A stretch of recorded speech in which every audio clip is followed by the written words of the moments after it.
योगी के बटेंगे तो कटेंगे वाले बयान के बाद शुरू हुआ ये पोस्टर वॉर उपचुनाव की जंग में नारों के जरिए खेला जा रहा है। बटेंगे तो कटेंगे के जवाब में समाजवादी पार्टी ने भी जोड़ेंगे तो जीतेंगे के पोस्टर लगाए हैं।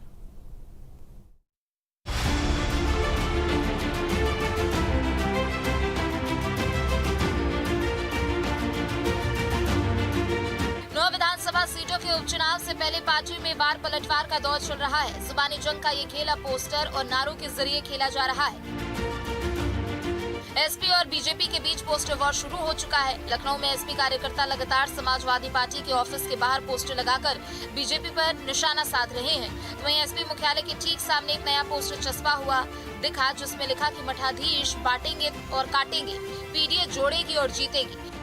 समाजवादी पार्टी की रणनीति जो हमारे राष्ट्रीय अध्यक्ष जी ने दी है वो ये है पीडीए की, जहाँ हमारा पिछड़ा, दलित, अल्पसंख्यक, हमारा अगड़ा, हमारी आधी आबादी, महिलाएं, हम सब मिलकर काम कर रहे हैं। हमारा प्रयास यही है कि ऐसी सरकार जो बांटने की और काटने की बात करती है, जो भावनाओं से खिलवाड़ करती है, जो भय का माहौल पैदा करना चाहती है, इस सरकार को हटाने का ही अब हमारा कार्य है। ये कोई पहला पोस्टर और नारा नहीं है जो समाजवादी पार्टी के ऑफिस के बाहर लगा हो, बल्कि इससे पहले 27 के सत्ताधीश के भी पोस्टर लग चुके हैं। इन पोस्टरों के सामने आते ही सियासी गलियारों में पोस्टर वॉर ने जोर पकड़ लिया है। समाजवादी पार्टी या उसके मुखिया श्री अखिलेश यादव, जिनका 2012 से 2017 तक का जो कार्यकाल रहा है उत्तर प्रदेश सरकार के रूप में, काले कारनामों से भरा हुआ है। जब सत्ता में थे तब उन्होंने लोगों को बांटने का काम, लोगों को पीटने पिटवाने का काम, जमीनों पर कब्जे करवाने का काम, मकानों पर कब्जे करवाने का काम, माफियाओं का संरक्षण करने का काम, दंगाइयों का संरक्षण करने का काम किया। और उनके द्वारा जब इस प्रकार की बात कही जाती है तो मैं यह मानता हूँ ये उनकी बौखलाहट और बौखलाहट के कारण उलझुल बयान देते हैं। उनका पीडीए फर्जी है, वो परिवार डेवलपमेंट एजेंसी बनकर के रह गया है। दरअसल मुख्यमंत्री योगी आदित्यनाथ लगातार अपनी सभाओं में हिंदू समुदाय को एकजुट करने की बात करते हैं।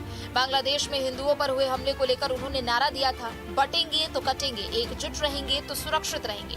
इसके बाद सीएम का ये बयान हरियाणा चुनावों में भी सुनाई दिया। इसके अलावा बटेंगे तो कटेंगे का पोस्टर महाराष्ट्र में भी लगा। देखिए, अब उनके जिम में पोस्टर लगाना बाकी है और कुछ करना नहीं है। और स्थिति अब जो बाई इलेक्शन हो रहे हैं 9 जगह और समीक्षा जो आ रही है, वो समीक्षा में आप देखिएगा एक ऐतिहासिक रिजल्ट आने जा रहा है, जो समाजवादी पार्टी को एहसास हो जाएगा कि अब हमको पोस्टर नहीं लगाना चाहिए। 27 को लेकर अभी से माहौल तैयार किया जा रहा है समाजवादी पार्टी की तरफ से। अखिलेश यादव को महानायक, उनको सत्ताधीश बोला जा रहा है। वो कुछ बोल रहे हैं, उससे क्या होने वाला, कुछ नहीं होने वाला है। वो महानायक बना हुआ है, चाहे नायक बनाओ, कुछ करें, कुछ नहीं।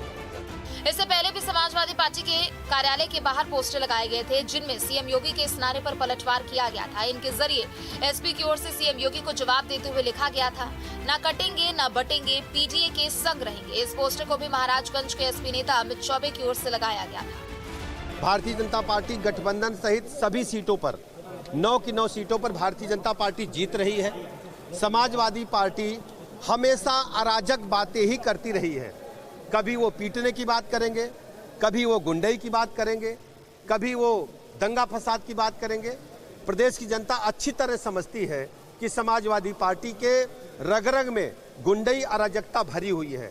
उत्तर प्रदेश के लोग सपा को कभी माफ नहीं करेंगे। हर स्थिति में हमारी जिम्मेदारी है कि हम उत्तर प्रदेश के लोगों को बेहतर कानून व्यवस्था वाला राज्य दें, एक डेवलप्ड राज्य दें, लोगों को हम रोजी रोजगार उपलब्ध कराएं। और ये व्यवस्था 17 से लेकर अब तक मैं कह सकता हूं उत्तर प्रदेश राज्य राष्ट्र का प्रथम राज्य डेवलप्ड स्टेट के रूप में बहुत तेजी के साथ आगे बढ़ रहा है। दरअसल ये जुबानी जंग और पोस्टर वॉर 9 सीटों पर होने वाले उपचुनाव को लेकर छिड़ा हुआ है। इन चुनावों में एसपी और बीजेपी दोनों ही जीत का दावा कर रहे हैं। हालांकि हरियाणा चुनाव में जीत हासिल करने के बाद बीजेपी का आत्मविश्वास बढ़ा हुआ है। और जो उन्होंने लोकसभा के चुनाव में कुछ अधिक सीटें जीत ली है, वह झूठ के आधार पर जीत लिया, जनता को गुमराह करके जीत लिया, खटाखट के नाम पर जीत लिया, संविधान और आरक्षण की झूठी बातें कह करके जीत लिया।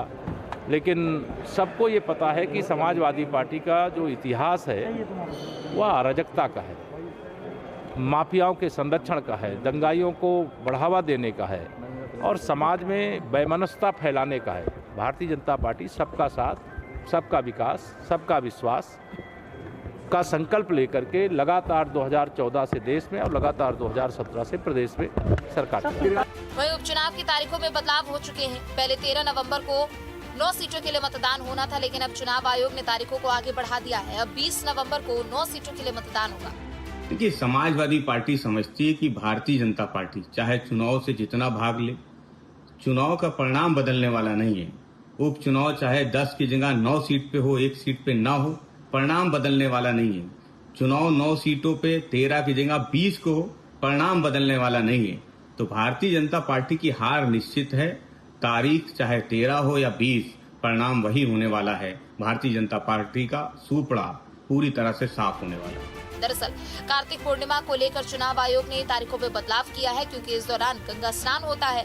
ऐसे में मतदान पर इसका असर दिख सकता है, इसलिए तारीखों में बदलाव किया गया है। Team news state.